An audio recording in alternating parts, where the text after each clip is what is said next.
La semana que viene tenemos un tiempo especial, como pasa siempre en las iglesias cristianas. Tiempo de Pascua, un tiempo muy especial, muy particular. Particularmente creo que esta semana que recordamos, que empieza hoy, para mí es la semana más crucial de toda la historia de la humanidad. Mari decía, ¿Navidad o Pascua? Bueno, uno podría decir que sin Navidad no hay Pascua, y está bien, ¿no? Si hubiera habido Navidad y no hubiera habido Pascua, no hubiera pasado nada. Así que, bueno, la semana vamos a tener nuestro culto de oración los miércoles, aquí están todos invitados a las 19 horas. El viernes tendremos lo que se ha hecho normalmente en esta iglesia y muchas otras, una vigilia de oración. Tratamos de hacer siempre algo especial. Tenemos algún invitado no confirmado todavía, así que no voy a decir quién, pero la idea es que nos acompañe alguien. Va a ser en principio de 7 de la tarde a 10 de la noche para no terminar muy tarde. Y después el sábado de la mañana queremos hacer una actividad evangelística. Estábamos, si lo hacíamos a la mañana o a la tarde, normalmente lo hemos hecho estar en la plaza. La última vez que estuvimos en la plaza fue por un cumpleaños y había una actividad muy grande de una iglesia cercana. Y pensamos que si hacíamos algo el sábado a la tarde y esta iglesia también iba, es como que íbamos, podíamos hacer algo juntos, pero si no, por ahí no podíamos estar haciendo dos cosas paralelas. Hemos hecho algunas veces algunas actividades el sábado a la mañana. Hay muchísima gente que pasa por la puerta del templo los sábados, así que vamos a hacer eso. De 10:30 a 12:30 vamos a estar acá en la puerta del templo, vamos a estar dando ropa, haciendo algunos actos de amor, tomando la presión, teniendo mesas de oraciones. Y haciendo lo que tenemos que hacer como hijo de Dios, predicando el Evangelio, ¿sí? Así que están todos invitados y están todos convocados más que invitados, ¿sí? La idea es que se puedan sumar. Y después tendremos nuestro domingo, como hacemos muchas veces, un desayuno de resurrección y un culto de resurrección, con cena del Señor, y trataremos de que la cena del Señor también sea un poquito especial, como fue la última vez por lo menos, ¿sí? Así que básicamente esas son las actividades. Quisiéramos animarlos a que se sumen y sobre todo a que estén pensando y orando por gente para invitar, ¿sí? Está buenísimo que nosotros nos reunamos, nos hace bien, a Dios le agrada que lo hagamos, pero la razón de ser de la iglesia es dar a conocer el Evangelio y que más personas conozcan del amor y la salvación del Señor. Así que pensemos en gente para invitar, invitemos gente, como dijo Mari. Por ahí hay gente que conoce al Señor pero está apartada. Siempre son buenos momentos para invitar. La gente, igual que en Navidad, hay una sensibilidad mayor, en Pascua hay una disposición mayor. Aprovechemos eso, ¿sí? Porque estamos iniciando esta semana, me permito hacer un paréntesis en el estudio que venimos haciendo de Efesios, y quisiera que hoy veamos qué pasó el domingo previo a la resurrección de Jesús, ¿sí? ¿Qué se recuerda hoy?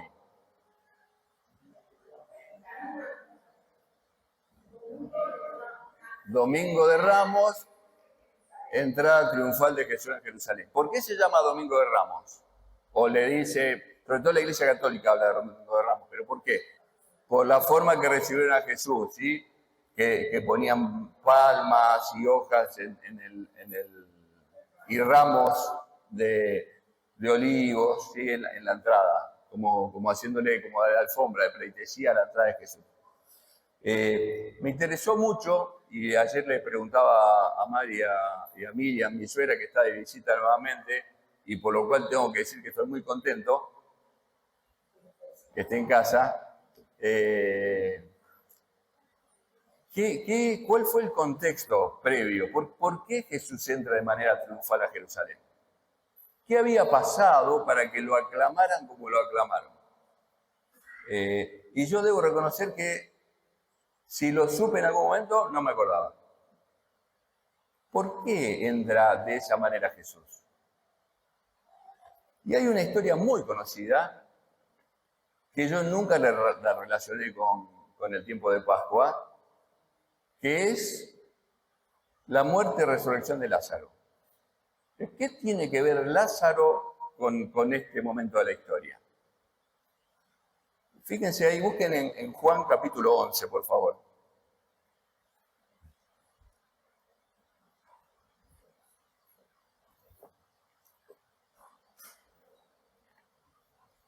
Juan capítulo 11 está dedicado completamente a la muerte de Lázaro y a la resurrección de Lázaro.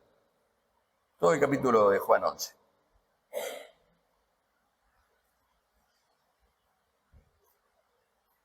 En el versículo 38 se relata la resurrección de Lázaro. Y en el versículo 45 dice así el texto: muchos de los judíos que habían venido a acompañar a María y a Marta también, habían ido a acompañarlas porque estaban sepultando a su hermano, ¿sí? Estaban acompañándolos en el sepulcro, en el tema del tiempo de duelo. Dice, muchos de los que le habían venido a acompañar a María y que vieron lo que Jesús hizo, la resurrección de Lázaro, creyeron en él. Había mucha gente ahí y muchos creyeron en lo que había pasado. Fue un milagro muy notorio lo que había sucedido. El versículo 46 dice que algunos de ellos fueron a los fariseos y les contaron lo que Jesús había hecho. Entonces los principales sacerdotes y los fariseos reunieron al concilio, que vendría a ser el Sanedrín, y dijeron, ¿qué haremos? Este hombre está haciendo muchas señales. Si lo dejamos así, todos creerán en él, entonces vendrán los romanos y destruirán nuestro lugar santo y nuestra nación. Acá lo que estaba pasando es que el milagro de la resurrección de Lázaro provocó una situación de fe en muchos y de temor en otros. Y los fariseos y la cúpula religiosa del momento de los judíos vieron que acá había una amenaza que estaba creciendo y que le iba a traer problemas. De hecho, dicen, si esto sigue, los romanos van a venir, van a destruir nuestro lugar santo, está hablando del templo, y nuestra nación. Porque los romanos no iban a permitir que se levante un rey que no fuera el gobierno de Roma. Y si el pueblo judío, por aclamación, lo quería levantar a este Jesús como rey, los romanos iban a romper todo. Entonces, la situación de la muerte y resurrección de Lázaro, ustedes se acuerdan que a Jesús le avisan cuando Lázaro enfermó, y Jesús podría haber ido a sanarlo, podría haber dado una palabra, como hizo en otras ocasiones, para sanarlo, y no lo hace. Uno entiende con el diario del lunes, como se dice, que la muerte de Lázaro y su posterior resurrección era parte de lo que tenía que suceder para el desenlace final del ministerio de Jesús. Versículo 49 dice, uno de ellos, Caifás, que ese año era sumo sacerdote, o sea, era la autoridad máxima, les dijo a los del Sanedrín y lo que estaban viendo que iban a hacer, ustedes no saben nada, ni se dan cuenta de que nos conviene que un hombre muera por el pueblo y no que toda la nación perezca. O sea, ese yo la tengo clara, hay que matarlo. Es preferible que muera uno y no que vengan y nos maten a todos. ¿Sí? Pero Juan aclara, yo creo que con cierta ironía, en el versículo 51, pero esto no lo dijo por su cuenta propia, sino que, como aquel año era el sumo sacerdote, profetizó que Jesús moriría por la nación. Y no solamente por la nación, sino también para congregar en un solo pueblo a los hijos de Dios que estaban dispersos. Juan ve mucho más allá de lo que Caifás dice. Caifás dice hay que matarlo. Pero Juan dice, Caifás profetizó sin saberlo de que uno, Jesús, iba a morir por el pueblo judío y por todos los demás. Y dice ahí el versículo 53, así que desde aquel día acordaron matarlo. Así que lo que pasó con la resurrección de Lázaro, por un lado, fue que muchos creyeron y que la cúpula religiosa con los fariseos decidieron ese día matar a Jesús, definitivamente. Ya lo venían buscando, ¿no? Ya lo tenían en la mira. Versículo 54 dice, por eso Jesús ya no andaba abiertamente entre los judíos, sino que se alejó de allí y se fue a la región contigua al desierto, una ciudad llamada Efraín, y allí se quedó con sus discípulos.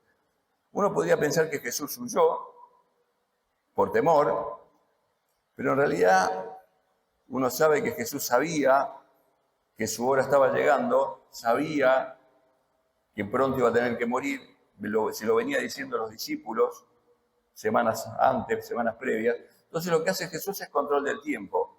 Él sabía que lo que iba a suceder en Pascua, y todavía faltaban algunos días para que sucediera eso. Entonces él se retira para que no lo atrapen.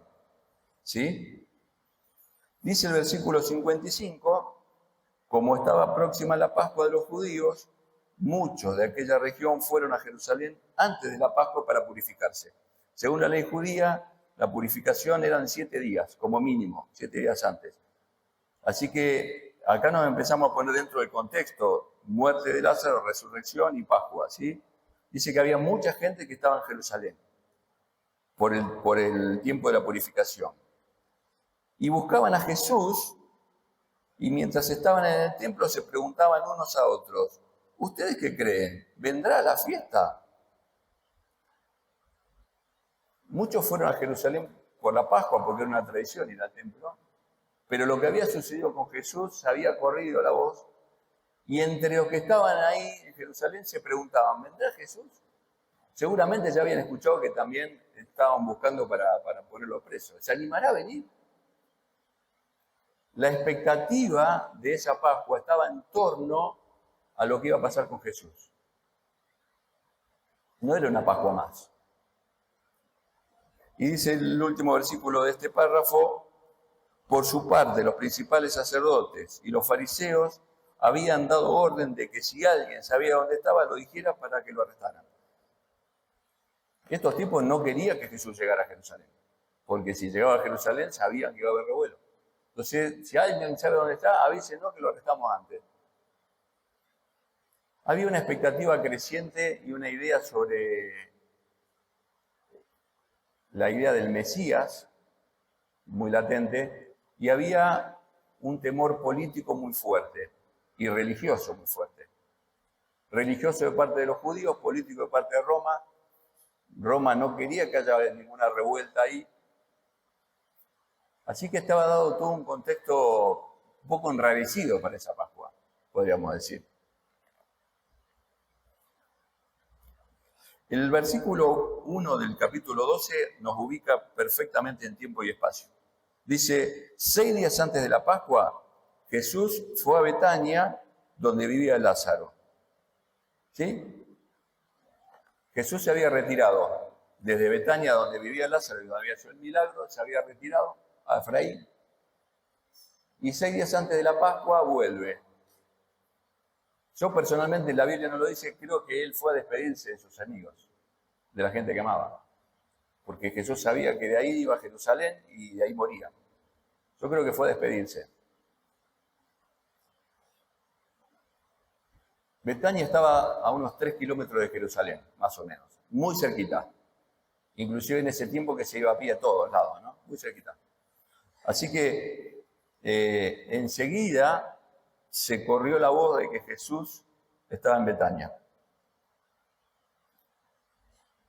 Y dice ahí en el versículo 9, el capítulo 12 del 1 al 8 está la unción de María a Jesús, que es un tema particular, maravilloso y precioso, pero no me quiero meter mucho ahí porque me interesa más que veamos el contexto y por qué suceden algunas cosas después.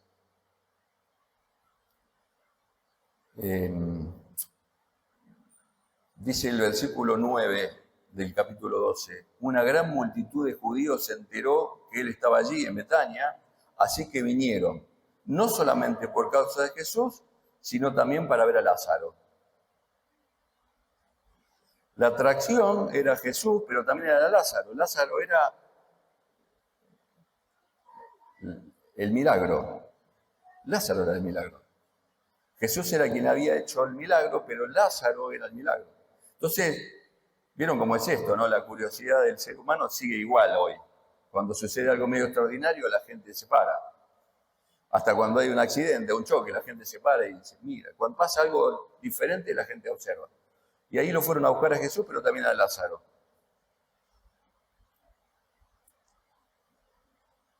Que había sido resucitado de los muertos, dice. Pero los principales sacerdotes acordaron matar también a Lázaro. No sé, Mari me dice, no me acordaba que habían ido también por Lázaro. Bueno, querían matar a Jesús y también querían matar a Lázaro, porque por causa de él muchos de los judíos se apartaban y creían en Jesús. El milagro había dejado de ser solamente algo religioso y pasó a ser algo político. Lázaro también se convirtió en una amenaza, porque había muchos que creían por lo que había hecho Jesús con Lázaro. Pero gracias. Gracias, hermano. Me hizo pensar que en este Lázaro, y me confrontó un poco, porque Lázaro no pasó desapercibido para la gente de su entorno. Y de alguna manera creo que Lázaro refleja o representa lo que debería pasar con nosotros como hijos de Dios, que también hemos sido resucitados, porque estuvimos muertos, como vimos en Efesios, y Dios nos ha dado vida. Sin embargo, nosotros, y puedo hablar de mí, creo que muchas veces paso por el ascensor de mi edificio, por las veredas de donde vivo, por mi trabajo, por donde estudies, y quizás pasamos desapercibidos. Probablemente haya mucha gente que nos ve y no ve en nosotros el milagro que Jesús ha hecho. Y para mí fue una llamada de atención. Por supuesto que lo de Lázaro fue espectacular porque estaba enterrado, estaba atrás dentro de la cueva con una piedra y Jesús lo llama y se corre en la piedra y sale. Pero lo que Jesús hizo en nosotros es tan extraordinario como eso. Y quisiera animarte, como siempre digo, el ser humano tiende a mirar para los costados, ¿no? Y yo creo que el Evangelio nos llama a mirarnos al espejo y a mirarnos en la palabra. Y quisiera animarte a que veas si tu vida está pasando desapercibida al lado de tu entorno. Si en tu trabajo, si en el curso donde estudias, si tus vecinos se dan cuenta que hay un milagro en tu vida, que Dios hizo un milagro en tu vida, o si estamos pasando desapercibidos. Hay algo que no debería pasar desapercibido, que es la presencia de Dios en nuestra vida. Así que no lo digo como un reto, suelo ponerme adelante del batallón cuando digo estas cosas, pero lo digo para que nos miremos y para que veamos qué cosas hay que ajustar, hermano. No es normal que un cristiano pase desapercibido por el mundo. Si pasamos desapercibidos porque nos estamos pareciendo mucho al mundo. Y somos uno más. ¿Sí? Acá la historia nos cuenta que fueron a ver a Jesús y fueron a ver a Lázaro. Y Lázaro terminó siendo una amenaza. Lo que sí hemos vivido muchas veces nosotros es que cuando nosotros nos hemos dispuesto a servir a Dios, vino la oposición y los problemas, ¿o no? ¿Cuántas veces te pasó que te decidiste servir al Señor y te empezaron a pasar problemas de todos lados? Algunos de frente y algunos que no lo ven. 1000 veces. Bueno, el diablo no es muy creativo, siempre hace lo mismo. Siempre que alguien va a dar testimonio en forma verbal o por sus acciones de quién es Dios, como que lo está pasando con Lázaro, el enemigo intenta destruirlo. El enemigo en esta ocasión tomó la forma de los fariseos, de los religiosos. Pero lo intentaron matar, decidieron matarlo. La Biblia no dice qué pasó con Lázaro ahí, por lo menos yo no tengo registro de eso. Pero figuradamente es lo que hace el diablo con nosotros cada vez que queremos servir a Dios. Así que eso sí lo hemos experimentado. Y eso debería hacernos ver qué es lo que debería pasar en nuestra vida. En nuestra vida debería haber oposición, de alguna manera. Esas son buenas señales para la vida de un cristiano. Si uno ve que el enemigo está molestando o está molesto y quiere pegarte, quiere frenarte, Me acuerdo que un día, creo que fue cuando pasó con el tema del auto, Dino me dijo, no creer, cuando uno quiere poner las cosas al servicio del Señor empiezan los problemas. Y sí, es así, siempre fue así y siempre seguirá siendo así. Muy bien, ahí estaba Lázaro, con condena de muerte.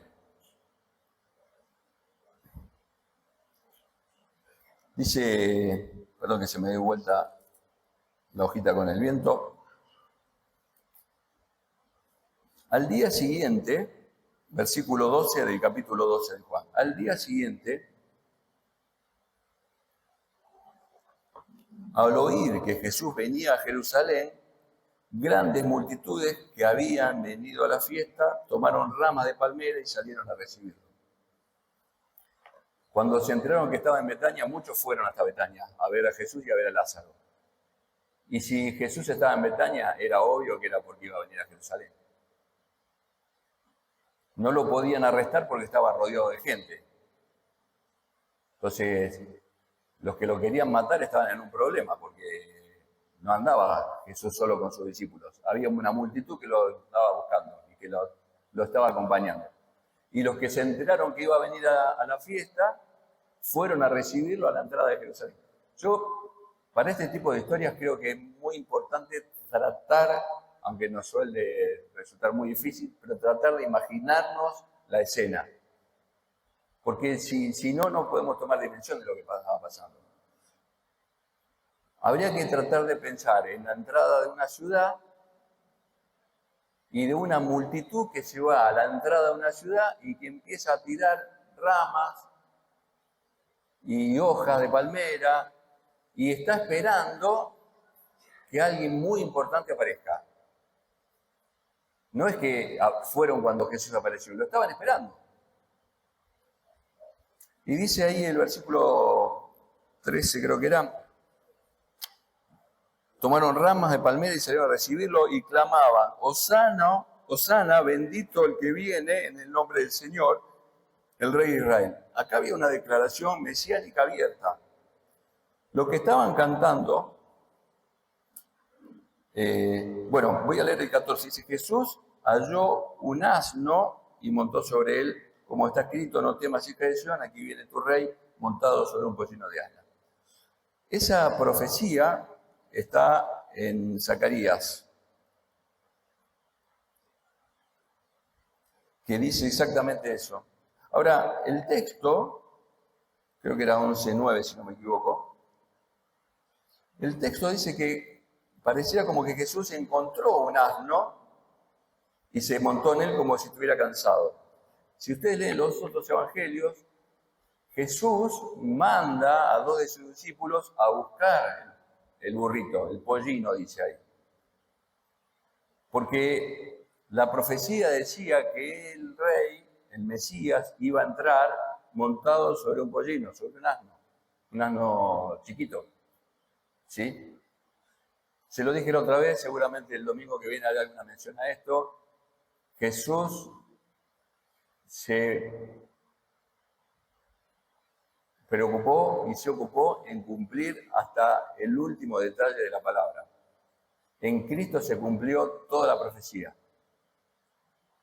Así que Jesús, que sabía que tenía que entrar en un pollino, mandó a buscar al burrito, se lo traen. Dice, creo que en Lucas, que los discípulos pusieron sus mantos sobre el burrito y ahí se sube Jesús. Y ahí llega Jesús a Jerusalén. Y empieza la aclamación, Hosana, bendito que viene en el nombre del Señor. Es una proclamación de, viene el rey de los judíos. Es una proclamación mesiánica. Para las autoridades judías era casi una declaración de guerra, porque claramente ellos no lo reconocían. Y es muy notable que Jesús deja y aprueba ese vitoreo, esa exclamación, ese cántico. Ustedes recuerdan que Jesús muchas veces hacía un milagro y le pedía al que recibía el milagro que no lo declarara. ¿Sí? Hay unos cuantos versículos ahí en Marcos Si lo quieren buscar así rapidito como para entender qué es lo que está pasando ahora. Fíjense en Marcos 5:43.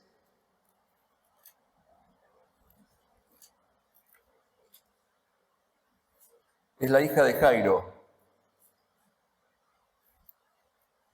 y la mujer que tocó el manto. Ese es el texto. En el versículo 43 dice, pero Jesús le insistió mucho que no dijeran a nadie lo que había ocurrido y mandó a que dieran de comer a la niña. Jesús resucita a la hija de Jairo y pide por favor, muy encarecidamente, que no digan nada. En el 7:36 está cuando Jesús sana a un sordo.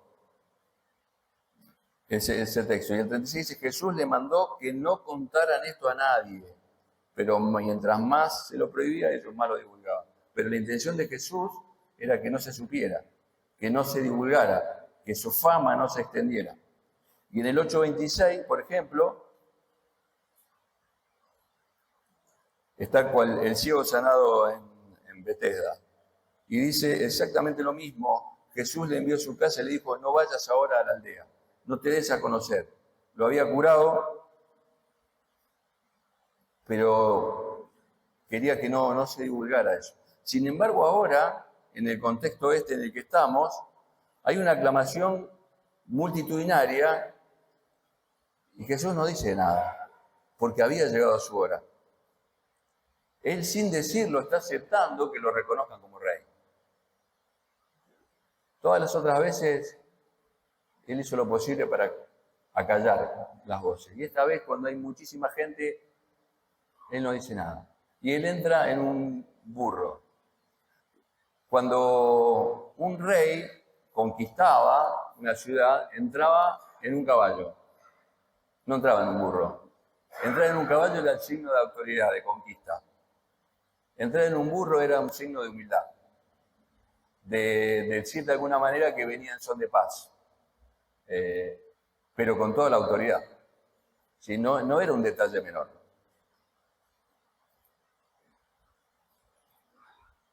Esperen, vuelvo acá a Juancito.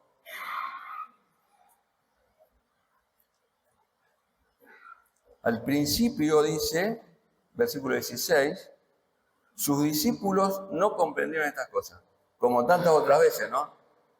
Los discípulos casi nunca parece que entendían nada de lo que estaba pasando. ¿Se acuerdan cuando bajan de la transfiguración y estaban los discípulos intentando liberar a un endemoniado y Jesús dice, ¿hasta cuándo lo voy a tener que soportar a ustedes? Son una plaga. Y acá dice algo parecido, está pasando algo extraordinario que él se lo había anunciado. Dice que al principio los discípulos no entendían nada.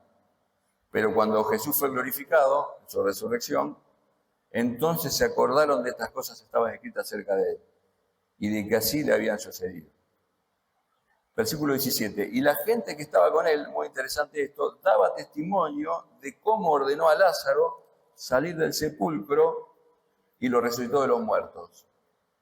Por eso también la gente había venido a recibirlo, pues sabía que él había hecho esta señal. Mucha gente no fue a buscar al rey ni a recibir al Mesías. Mucha gente se acercó, por lo que dice el texto, por lo que Jesús había hecho, por el milagro que había hecho. Y esto que sucedió acá sigue sucediendo hoy. Mucha gente se acerca a Dios por lo que Dios puede dar, por lo que Dios puede hacer en los momentos de desesperación. Yo creo que los milagros son un llamador, pero que tienen un doble filo.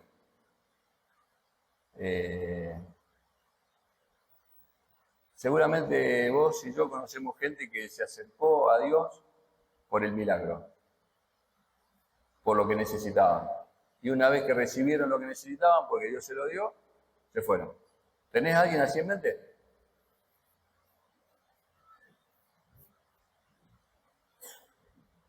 Dios no te va a rechazar nunca, ni a vos ni a nadie. Cualquiera que se acerque a Él, lo va a recibir. Ahora, la motivación por la cual vos y yo nos acercamos a Él sí tiene que ser clara. Nosotros también corremos el riesgo muchas veces de acercarnos a Dios por los beneficios que Dios nos da. ¿Está mal? No está mal.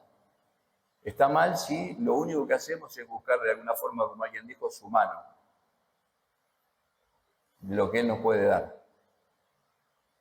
Si solamente nos acercamos a Dios por lo que Él nos da y lo vamos a buscar a Él cada vez que estamos en una situación complicada, nosotros o alguien que amamos, acá Jesús estaba entrando como el Mesías, como el Rey. Y muchas veces Dios no es lo que la gente espera.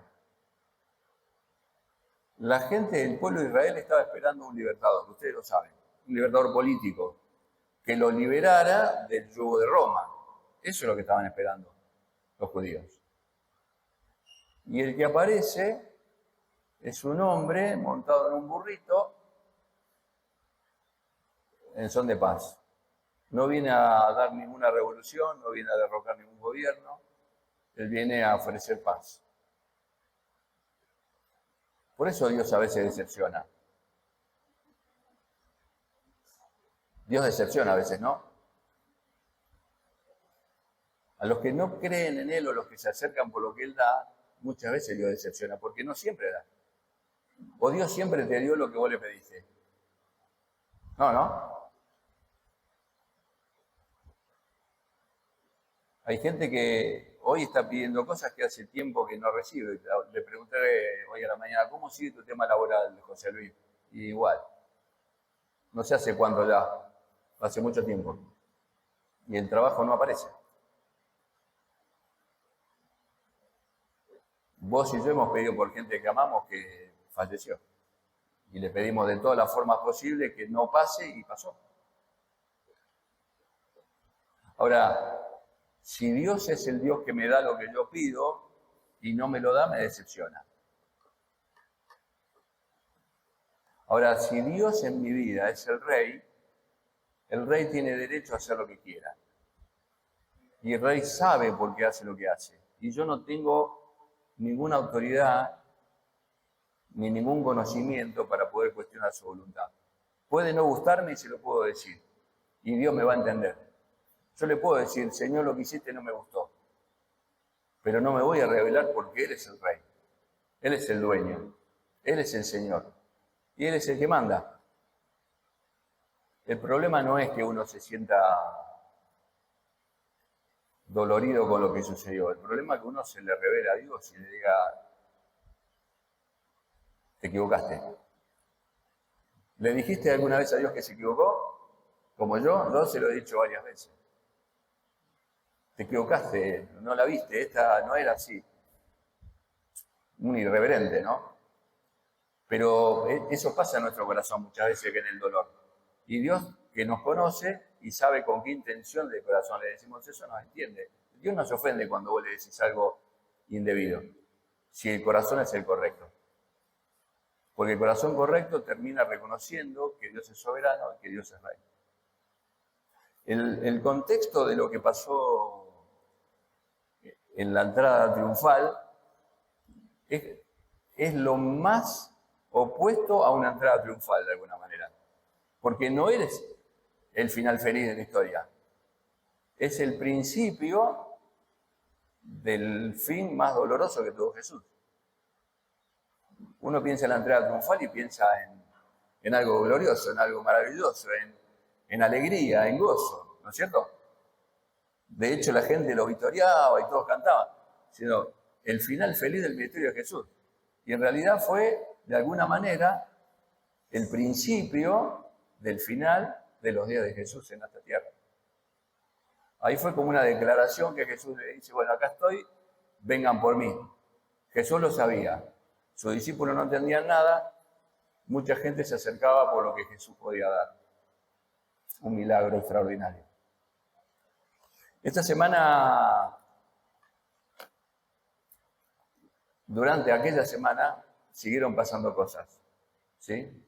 Jesús enseña, Jesús desafía con su enseñanza, Jesús es arrestado, Jesús es abandonado por los suyos y Jesús es crucificado. Yo quisiera animarte en esta semana a que esto que pasó hace más de 2000 años y hoy recordamos, te haga pensar en qué tan parecido a Lázaro somos o no, en qué tan parecidos somos a la multitud o no, en qué tanto reconocemos que Jesús es el Rey de nuestra propia vida. Y como te he dicho otras veces, te animo a hacer los ajustes necesarios. Lo que tiene de bueno Dios es que siempre en Dios hay oportunidades. Y si en algo de esto nos descubrimos que estamos buscando más la mano de Dios que su trono, o que no lo reconocemos tanto a Él como el Rey de nuestra vida, bueno, en Dios hay oportunidad para hacer los ajustes. Y si nos reconocemos que por ahí pasamos por la vida de nuestro entorno desapercibidos, bueno, hay algo que ajustar ahí. ¿Sí? Así que esta semana sea una linda semana para repensarte, para repensarnos, para ver dónde estamos, para hacer los ajustes con Dios que tengamos que hacer. Oramos. Señor, nuestro buen Dios, estuvimos leyendo y recordando lo que pasó una semana antes y los días previos a tu entrega voluntaria en la cruz. Y te agradecemos porque siempre tuviste el control de todas las cosas. Siempre. Porque hasta cuando te fuiste, no lo hiciste para salvar tu vida, sino porque no era el tiempo. Porque vos ya estabas decidido a entregar tu vida por nosotros. Y te agradecemos, Señor. Aunque no alcanzamos a entender en plenitud todo eso. Esta mañana yo te pido, Señor, que nos ayudes a que en nuestra vida pase algo parecido a lo que pasó con Lázaro, que lo que hiciste en nuestra vida no pase desapercibido a aquellos que nos rodean. Pienso en nuestra familia, en compañeros de trabajo, en vecinos, gente que por ahí vemos todos los días y que pasamos al lado de ellos sin que se den cuenta que vos vivís en nosotros. Te pedimos perdón por eso y te pedimos que nos ayudes a reflejar tu amor para con ellos también. Y te pedimos también, Señor, que podamos reconocerte como el único Rey, como aquel que es el creador de todas las cosas, aquel que hace que todas las cosas subsistan y aquel que en algún día toda rodilla se va a doblar y le va a reconocer como el único Señor y Salvador. Ayúdanos, Señor, como iglesia también para ser una iglesia que te agrade y que viva tu reinado. Te lo pedimos en nombre de Jesús. Amén.